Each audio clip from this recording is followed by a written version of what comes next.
로마서 2장 14절 율법 없는 이방인이 본성으로 율법의 일을 행할 때에는 이 사람은 율법이 없어도 자기가 자기에게 율법이 되나니, 율법을 들은 이스라엘 백성들과 달리 율법을 들은 바가 없는 이방인들, 이건 바울 당시의 이방인들 뿐만 아니라 그 후 2000년 동안 이 땅에 살면서 율법을 들어본 적이 없는 사람들, 그런 사람들은 우리의 경우를 보면 기독교가 이 땅에 전파되기 전에 살았던 우리 선조들일 수도 있고, 오늘날에도 지구상에는 기독교 진리인 하나님의 말씀을 들어본 바가 없는 사람들이 적지 않게 있겠죠. 본절은 이런 사람들에게 심판의 기준은 무엇인가 하는 문제를 다루고 있습니다. 그런데 본절과 그 다음 15절의 말씀은 성경에 보면 갈로로 묶여 있죠.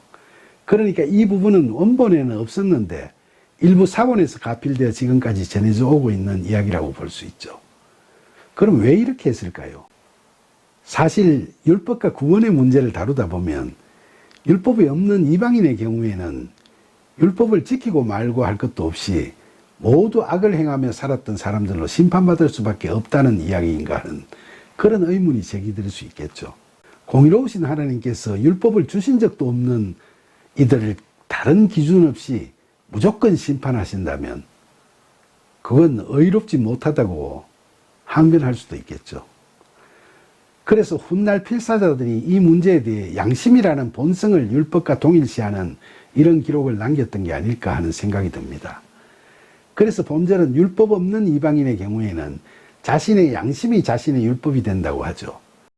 양심이라고 하면 유교적 전통에 이어져 오고 있는 우리의 경우에는 인의 예지로 발현되는 인간의 본성인 어려운 이웃을 불쌍히 여기는 척은지심, 의롭지 못함을 부끄러워하는 수호지심, 겸손하고 양보하는 사양지심, 옳고 그름을 아는 시비지심이라는 네 가지 마음이 바로 여기에 해당된다고 할 수 있겠죠.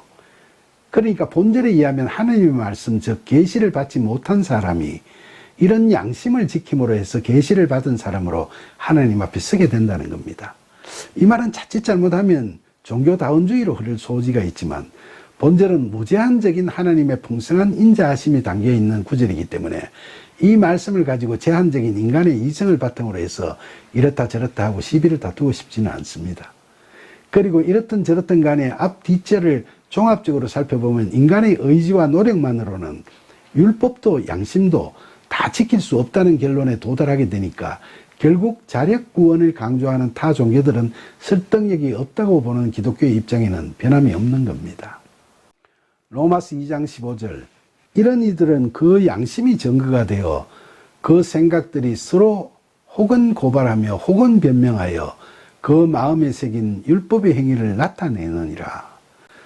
그러니까 본절은 율법을 모르는 자라도 죄를 지으면 양심의 가책을 받게 되고, 그래서 양심을 내세우면서 타인을 고발하거나 자신을 변명하는 일들이 일어난다는 거죠. 그럴 때는 그 양심이 율법이 된다는 거죠. 로마서 2장 16절 곧 나의 복음에 이른 바와 같이 하나님이 예수 그리스도로 말미암아 사람들의 은밀한 것을 심판하시는 그날이라. 여기서 나의 복음이라는 건 바울이 이야기하는 복음이니까 1장에서 이야기했듯이 우리 주 예수 그리스도에 관한 말씀이고 모든 믿는 자에게 구원을 주시는 하나님의 능력을 말하는 거죠.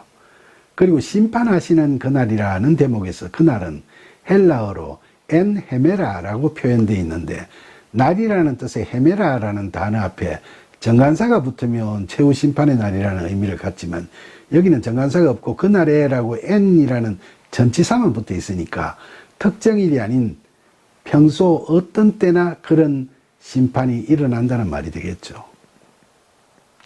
즉 그리스도인들에게는 하나님께서 예수 그리스도를 통해 겉으로 확연히 드러나는 죄뿐만 아니라 은밀한 죄, 곧 마음속으로 짓는 죄까지도 수시로 심판을 하게 된다고 이야기하는 거죠.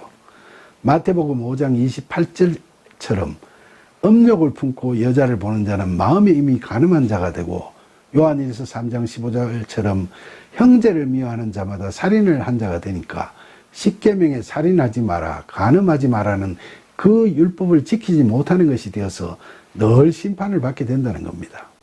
그러니까 율법이나 양심을 온전히 지켜야 구원받는다고 앞서 13절에서 이야기했지만은 마음으로 짓는 죄까지를 다 포함해서 그걸 다 지킨다는 건 너무나 힘들고 사실 우리의 힘만으로는 불가능하다는 생각이 들 수밖에 없죠. 결국 바울은 자신의 의지와 노력으로 율법이나 양심을 지켜 구원에 이르겠다고 생각하는 자력 구원 사상은 잘못된 거라는 걸 이야기하려고 하는 겁니다.